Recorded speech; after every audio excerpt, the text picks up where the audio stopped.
All right, guys. One of the questions I want to respond to here is when people call me that need dog training, they'll ask me, should I do private lessons or board and train? Here's my answer to that. First of all, I am very particular about the dogs that I accept for a board and train. I look more at the human than I do the dog, okay? In order for me to have the success that I want to have with your dog, I have to be able to have a good relationship with the human. If I can't have a good relationship with the family, then I'm not going to be able to provide you the results that you're looking for. And here's why. When your dog comes and stays with me, it's most likely going to be the only dog that I take in for a board and train. Sometimes I'll do two, but usually one. Your dog's going to live with me and my family and my dogs for a minimum of a month.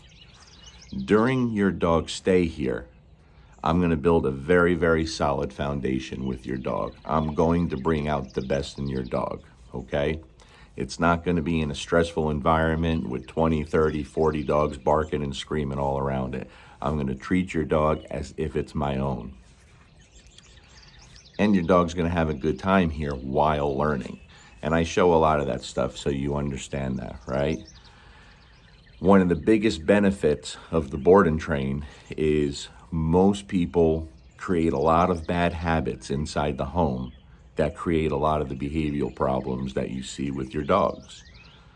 The first step in having success with your dog is I take the crackhead out of the crack house and get it clean, right? I'm removing your dog out of all the bad habits that you do inside your home, which is common. Everyone does it, not intentionally most of the times.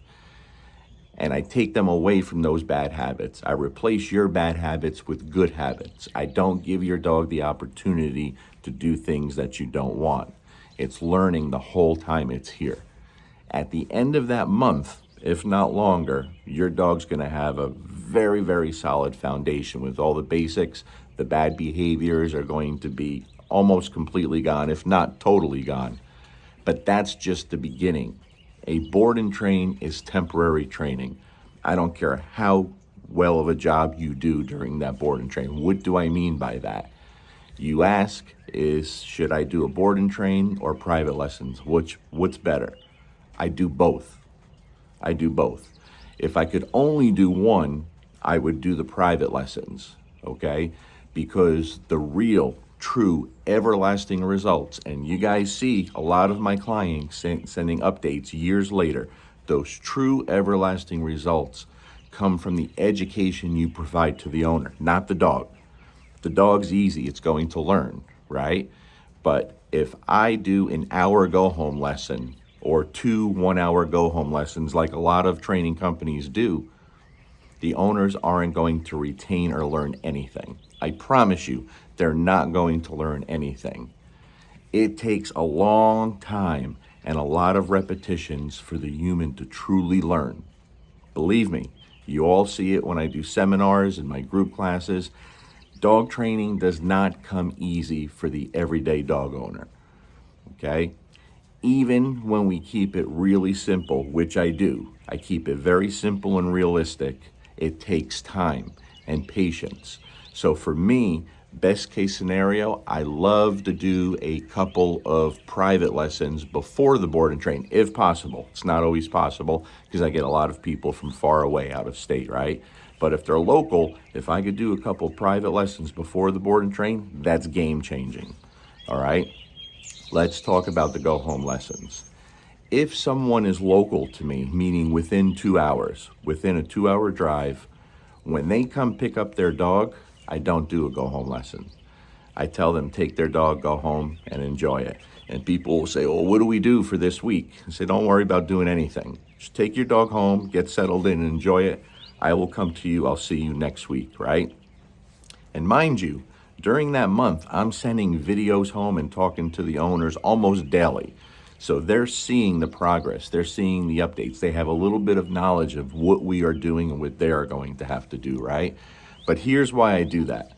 Through the years, I've learned so much and I've made all the mistakes. So I always try to provide information so that young trainers don't have to make all the mistakes. Save them a lot of time. Because if trainers, and young trainers especially, are struggling, that means the dogs are struggling. So if I could help in that area, I'm going to, right? When people are away from their dog for a whole month, if not more, they're real excited when they come here to get their dog, especially if they have children, right? Many times people go on vacation and they use that opportunity to send their dog to a board and train. Sometimes they just land, get in the car, drive up here and pick the dog up. They're not in a mindset to train their dog. They just want to take their dog and get home. And the same thing with the dog. The dog is so excited and happy to see its family. It's been away for a long time.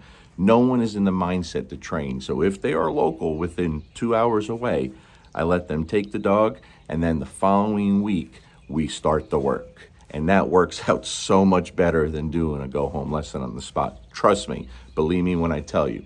Now, if they come from out of state, from far away, which the majority of my board and trains do,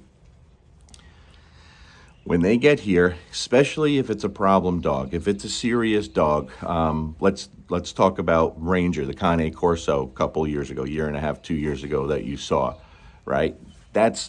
He had serious problems. So his owner spent a few days here with us, stayed in the area, and we met daily, because that is a lot of education I have to provide the owner. So if someone comes from out of state, the first thing I'm going to do, unless it's a very difficult, serious case, then I need them here for a few days. Yes, a few days, not a few hours. They have to stay in the area, and I meet them at least 2 days, several times a day, so I can give them a little bit help each time, and they learn not only how to maintain what we've done, but how to continue keep things getting better, okay? If they're going to be here for 1 day, when they get here, again, I have no rules. If their dog's excited and is going crazy and they want to go crazy, I don't stop that. I don't put the dog on a place board and tell them not to move when the owners come in and tell the owners to ignore the dog. That's insane. Enjoy your dog, unless you don't want the dog excited. You tell the dog what you want, he's going to listen. But if you want to be happy and celebrate and let your dog jump on you and hug it out, by all means, go ahead and do so. I totally get it. That doesn't bother me. In fact, I encourage it, right?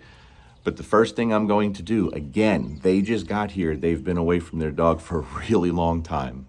They're not in a mindset to train, and neither is the dog. It's not fair to either to ask them, okay, let's start training and get all rigid and everything. No. So I'm going to sit down with them, and we're just going to talk. We'll sit on my back porch, or we'll sit in my living room, and we'll talk for a good hour or two, at least. In that time, the dog settles down, and it just becomes normal now, just like we're back at their house, or they haven't been at my house. The dog settles down and gets used to that, right? But also, the owners get more comfortable, they relax, and through our conversation, I'm going to learn so many little things that I didn't know before. That's going to benefit them and going to benefit the dog. I promise you, okay?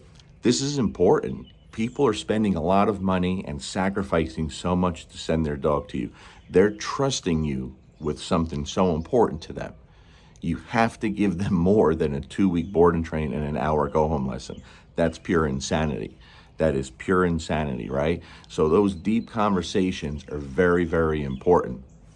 I can go on for hours just about the things that I do and really pay attention to in the board and train. It's insanely important, right? But even then, when I start working with the owners, it has to be something simple and realistic that they can continue in their lifestyle, okay? So you hear people say, it's train the dog in front of you. No, that's not a great saying, because there's a lot more to it. I have to train that dog so that it benefits the lifestyle that dog lives in. I'll give you an example. I've used this example before. If I have a lab here, right? Let's say my buddy Henry, chocolate lab Henry, happy-go-lucky, beautiful dog. Henry's a lab. He's gonna love to swim. I have 2 big, beautiful ponds in my neighborhood with ducks and turtles in it. If I took Henry to the pond every day and took a few bumpers with me and let him chase bumpers in the water, and I used that as a big part of his training, Henry's gonna wake up every day excited and just gonna love going to do that. And I'm going to be able to video it and post the videos and get tons and tons of views and likes because people love watching happy dogs do cool things, right? That would be 100% selfish on my part. 100%. That is to make me look good and to make nice videos and to worry about growing social media. And that's what a lot of people do, right? And I'm going to tell you why that would be so unfair to Henry and his owners. If Henry's dad is a very busy attorney, Henry's mom is a very busy attorney. They have 2 young children, both under the age of 5. Very, very busy lifestyles, like a lot of people do, right? When I send Henry back home, he's not going to the pond anymore to fulfill what he has in him genetically. It's not going to happen, right? Then what happens when Henry wakes up every day thinking this is going to be the best day of my life and I'm going to the pond, and he no longer gets to do that? That's not fair to Henry. It's not fair to his owners, right? So I take that training, I eliminate the pond, and I do something that Henry's owners can do in their backyard, at their home, with minimal time. You understand what I'm saying? So everything that's done in a board and train is to make the dog better in that lifestyle. You know, sometimes I've seen people make comments, especially with some of the bigger power breeds, where I may touch their head a lot and come over the top of them and always touching their head. And people will curse me out and say, you're an idiot, dogs don't like that. Yeah, no shit. That's why I'm doing it. If I know that this dog, this big, powerful dog, is going back to a home with several children, a few children who always have friends over, guess what? Those kids are going to pet that dog just like I'm doing in the video, right? Do dogs like that? No. Does it make sense to a dog? No. But if that dog sees that picture from me, someone he's crazy about and trusts, and good things happen, if he sees that picture hundreds of times, if not thousands of times, while he's with me, is it natural for the dog? Does he like it? No. But maybe that first child that does that same thing that I've done hundreds and hundreds of times, the dog sees that picture, now maybe he's a little more tolerant and doesn't bite a child. You understand what I'm saying? So I won't keep going on here, but I expect really, really high success. And when I say high success, I mean everlasting success. That means 2 years, 5 years, 7 years, 8 years down the road, your dog's still doing absolutely fantastic. Not because of the work that I did at my home, because of the work I did with you, the owner. That's where the true results come from. And with all the people and all the dog trainers I work with every year, and that's a lot, the majority of dog trainers are failing with true everlasting results. It's just a fact. It sucks to say, it's not a popular statement, but it's the truth. Most people are spending thousands and thousands of dollars with no success. And then the trainers blame the owners for not doing homework. That's not it. Even the so-called homework you're giving is way too much and way too much complicated. Go on YouTube, Facebook, Instagram, anything, and you watch trainers doing go-home lessons or even just working one-on-one with an owner. They're talking nonstop and giving all this information that means nothing to the dog owner. It goes right over their head. They're not retaining anything. It's a lot of noise, and they're doing it to make a video. Some don't understand what they're doing. They don't know that what they're doing is ineffective, right? But it is. Keep things simple, educate the owners, and the dog will succeed. Again, I can go on forever, but I'll cut this off here now. If you have more questions about this subject, ask them in here, okay? Peace.